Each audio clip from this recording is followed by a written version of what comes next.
할렐루야. 사랑하는 성도님들, 이민년 새해 주님 주시는 축복 많이 받으시기 바랍니다.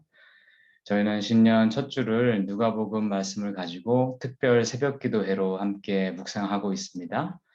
오늘은 그 두 번째 시간으로서 마리아가 엘리사벳과 만나는 이야기입니다. 누가복음 1장 39절에서 56절 말씀인데요. 제가 봉독해 드리겠습니다.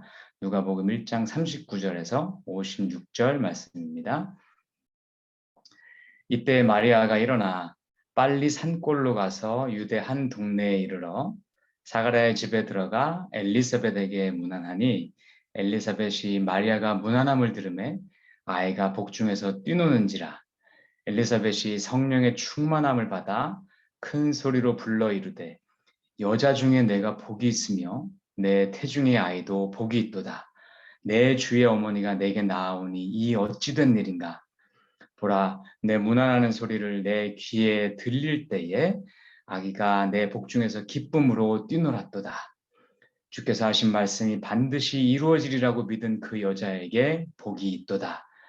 마리아가 이르되 내 영혼이 주를 찬양하며 내 마음이 하나님 내 구주를 기뻐하였음은 그의 여종의 비천함을 돌보셨습니다. 보라, 이제 후로는 만세에 나를 복이 있다 일컬으다. 능하신 이가 큰 일을 내게 행하셨으니 그 이름이 거룩하시며 긍휼하심이 두려워하는 자에게 대대로 이르는다. 그의 팔로 힘을 보이사 마음의 생각이 교만한 자들을 흩으셨고 권세 있는 자를 그 위에서 내리치셨으며 비천한 자를 높이셨고 줄이는 자를 좋은 것으로 배불리셨으며 부자는 빈손으로 보내셨도다. 그 종 이스라엘을 도우사 긍휼히 여기시고 기억하시되 우리 조상에게 말씀하신 것과 같이 아브라함과 그 자손에게 영원히 하시리로다 하니라. 마리아가 석 달쯤 함께 있다가 집으로 돌아가니라. 네, 본문 말씀은 이때에로 시작하죠. 이때는 우리가 어제 묵상한 말씀입니다. 즉 천사 가브리엘이 마리아에게 나타나서 예수님을 수태하게 될 것을 알려준 바로 그때입니다. 그러면 마리아는 왜 이 얘기를 듣자마자 바로 엘리사벳을 찾아갔을까요? 그것은 천사를 통해서 엘리사벳이 수태한 것도 하나님의 특별한 능력으로 된 것을 마리아가 알게 되었기 때문입니다. 그러니 이제 마리아 입장에서는 엘리사벳에게 가면 뭔가 조언을 받을 수 있을 것이라고 생각한 것이죠. 그래서 그는 나사렛으로부터 유대 산골 마을까지 단번에 내려갑니다. 성도 여러분, 이게 이웃 동네가 아니었어요. 꽤 먼 거리였고요. 또 당시 문화적 상황으로 볼 때에 젊은 여성이 혼자 여행하는 것은 대단히 위험한 것일 수도 있습니다. 그럼에도 불구하고 마리아는 이 자신이 들은 이 놀라운 일들에 대해서 좀 믿을 만한 사람과 함께 이야기하지 않으면 견딜 수가 없었습니다. 처녀인 내가 어떻게 아이를 갖지? 또 내게 생길 아이가 어떻게 지극히 높으신 이 아들이 되지? 또 약혼자 요셉한테는 이 사실을 어떻게 알려야 되지? 혹시 나는 처녀가 임신했다고 사람들에게 돌에 맞아 죽지는 않을까? 이러한 문제들에 대해서 마리아는 엘리사벳과 이야기하고 싶었던 겁니다. 그래서 그녀는 위험을 무릅쓰고 그 먼 길을 단번에 내려간 것입니다. 자, 이렇게 마리아는 엘리사벳 집에 도착했고요. 먼저 마리아가 엘리사벳에게 문안 인사를 하죠. 뭐 오랜만에 만난 친척 관계니까 흔히 하는 정도의 인사말을 했을 겁니다. 근데 아직 마리아는 예수님의 수태 사실에 대해서 입도 열지 않은 상태죠. 그런데 엘리사벳이 놀라운 반응을 합니다. 이 말씀이 41절에서 45절 말씀에 나옵니다.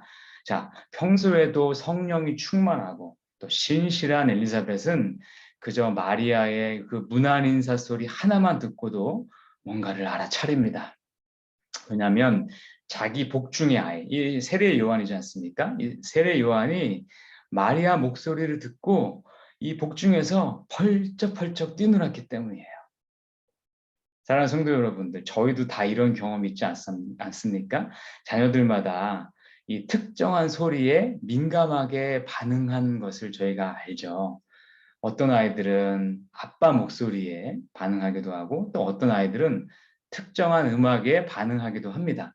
근데 그것을 엄마는 알아요. 이게 특별한 반응인 것을. 그러니까 엘리사벳은 지금 자기 태중에 아이가 뛰노는 게 이게 단순한 움직임이 아닌 것을 확실하게 깨달은 거예요. 그때에 41절 말씀, 엘리사벳이 성령의 충만함을 받습니다. 그리고 그녀는 마리아와 그 태중에 수태한 아이를 찬양합니다. 참 놀라운 일이지 않습니까? 마리아가 아직 그 사실을 말하기도 전에 또 그 아이가 얼마나 특별한 아이인지 말해주기도 전에 엘리사벳은 성령의 능력으로 이것을 감지한 것입니다.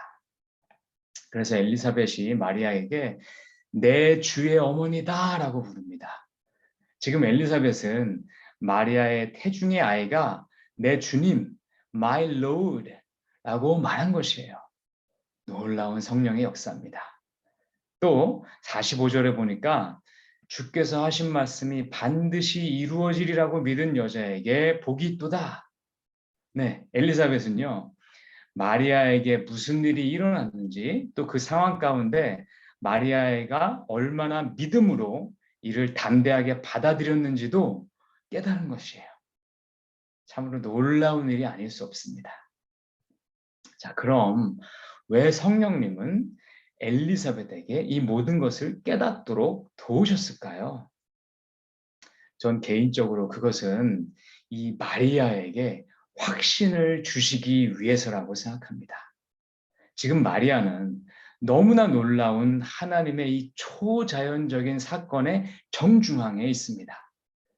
한편으로는 그것이 너무 감격스럽고 영광스럽기도 하지만 다른 한편으로는 굉장히 두렵기도 하고 혼란스러웠을 거예요. 이런 마리아에게 엘리사벳의 이 반응은 엄청난 확신과 위로가 되었을 것입니다. 성도 여러분, 제가 지금으로부터 약 4년 전쯤에 주님의 컬링을 받았어요. 저도 이게 한편으로는 굉장히 감격스럽기도 했지만요. 또 다른 한편으로는 이게 내가 제대로 들은 것인가? 좀 확신이 필요하기도 하더라고요. 그런데 하나님 어떻게 하셨는지 아십니까? 먼저 저희 사정을 잘 아시는 목사님이 계세요. 그 목사님이 저희와 함께 약 2년 정도 저희의 문제를 놓고 함께 기도해 주고 계셨거든요. 근데 그분이 먼저 저희 부부를 목양실로 부르셨어요. 그리고 이렇게 이야기해 주셨어요. 형제님, 제가 형제님을 위해서 계속 하나님께 기도하는 중에 제 마음 가운데 이런 마음이 듭니다. 하나님께서 형제님을 주의 종으로 사용하시기 원하신다는 확신이 듭니다. 그 길을 잘 순종하시면서 가시면 좋겠습니다. 성도 여러분, 제가 그 말을 듣고 얼마나 감격했겠습니까? 그렇습니다.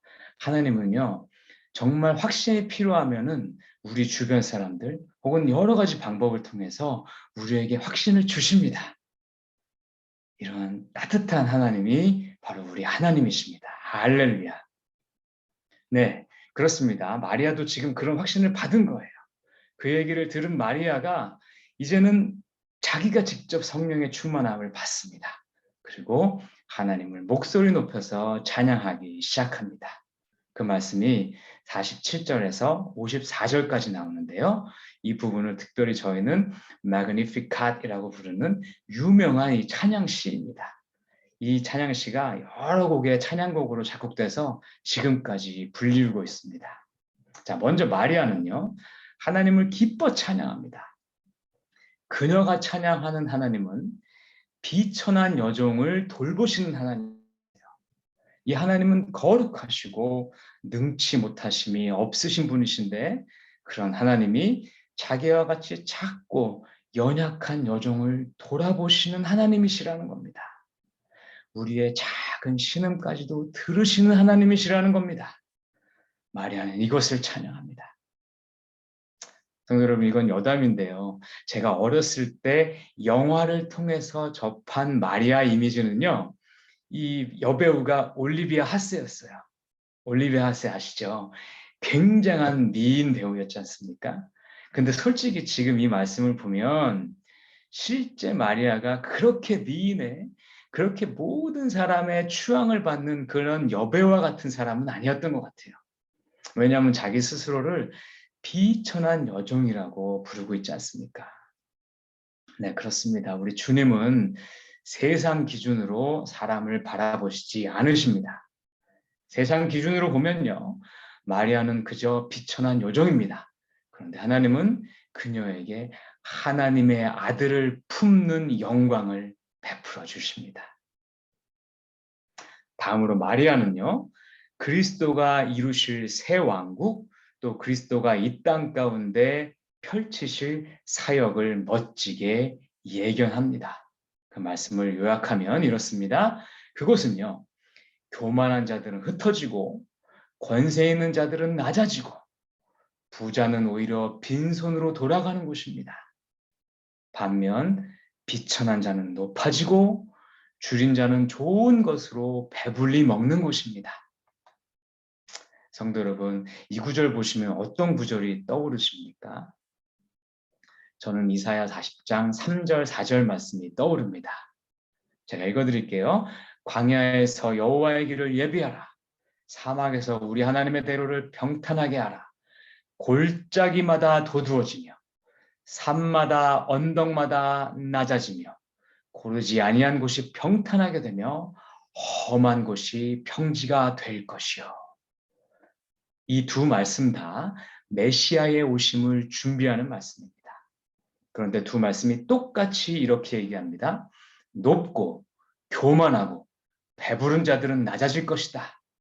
반면 낮고 비천하고 줄인 자들은 높아질 것이다 라고 말합니다. 우리 주 예수 그리스도가 다스리시는 나라는요, 완전한 평등이 이루어지는 곳입니다.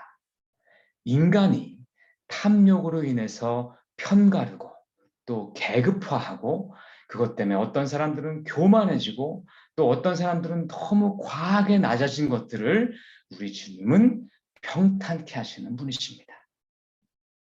그래서 주님의 나라가 임하면 현재 저희에게 너무 중요한 것 같이 느껴지는 것들이 사실 별로 중요해지지 않습니다. 재물이나 명예나 소유나 학벌이나 높은 자리나 이런 것들은 다 평탄해질 것입니다. 따라서 주님 오심을 기다리는 사람들은요, 내가 남보다 조금 더 뭔가를 가졌으면 함께 나누고 베풀고 하는 것이 맞습니다. 반대로 내가 남보다 가진 게 좀 적으면요, 이것 때문에 너무 주눅들거나 너무 스스로 낮아지지 말고 내가 하나님의 자녀다라는 귀한 정체성 가운데 마음의 낮아진 골짜기들을 좀 돋을 필요가 있습니다. 이것이 예수님이 사역하신 그 사역의 방향이요, 마리아의 찬가의 핵심인 것입니다. 사랑하는 성도 여러분, 2022년을 맞이하여서 올 한 해 어떻게 계획하고 계십니까? 우리의 기도 제목에는 어떤 것들이 들어 있습니까? 저는요, 오늘 말씀처럼 우리 주님 오시면 다 사라질 것들에만 너무 집중하기보다는 비천한 여종을 돌보시는 하나님, 겸손한 자들을 통해서 놀라운 역사를 이루신 하나님을 기대하면서 그분의 인도하심을 따라서 우리도 마리아와 같이 또 엘리사벳과 같이 복음의 한 축을 담당하는 그런 자들로 살면 좋겠습니다. 우리가 이런 마음으로 겸손히 하나님을 바라면 주께서 우리를 통해서 놀라운 역사를 이루실 것입니다. 이러한 소망의 메시지가 여러분들의 올 한 해 기도 제목이 되시기를 축복합니다. 함께 기도하시겠습니다. 사랑의 주님, 지난 한 해도 주님의 은혜 가운데 잘 마무리 짓게 은혜 가운데 베풀어 주시고 저에게 어김없이 새로운 한 해를 열어주심에 감사드립니다. 신년 첫 주를 저희가 특별 새벽 기도회로 보내고 있습니다. 주께서 풍성한 은혜를 내려주셔서 이 기도회를 통해서 저희의 심령이 새로워지는 놀라운 역사가 있게 하여 주시옵소서. 올 한 해를 정말로 주님 보시기에 아름답게 살아내고 싶습니다. 이러한 저희의 간절한 소망이 주님께 상답되게 하시고 주께서 기뻐 받으시고 우리 각자에게 필요한 하나님의 은혜의 문들을 활짝 열어 주시옵소서. 그래서 올 한 해가 마무리될 때에는 저희가 주님께서 맺어주신 귀한 열매들을 바라보면서 감사할 수 있는 그러한 축복을 내려 주시옵소서. 우리 가운데 빛으로 오신 주 예수 그리스도의 이름 받들어 기도하옵나이다. 아멘. 네, 감사합니다. 우리 함께 기도 제목 좀 나누겠습니다. 먼저 신년 특별 새벽 기도회를 통해서 올 한 해 우리 삶의 방향을 하나님께서 인도해 달라고 함께 기도하시기 바랍니다. 우리가 간절히 기도할 때에 주께서 세기를 여시고 친히 우리를 인도해 주시리라 확신합니다. 다음으로 팬데믹을 위해서 우리 함께 기도해 주셨으면 고맙겠습니다. 지금 팬데믹이 굉장히 극성이죠. 이 시기를 교회가 지혜롭게 잘 대처할 수 있도록 기도해 주시고 또 전 세계가 팬데믹으로 너무 오랜 시간 동안 고통받고 있는데 주님의 은혜로 이 상황이 잘 안정화될 수 있도록 함께 기도해 주시기 바랍니다.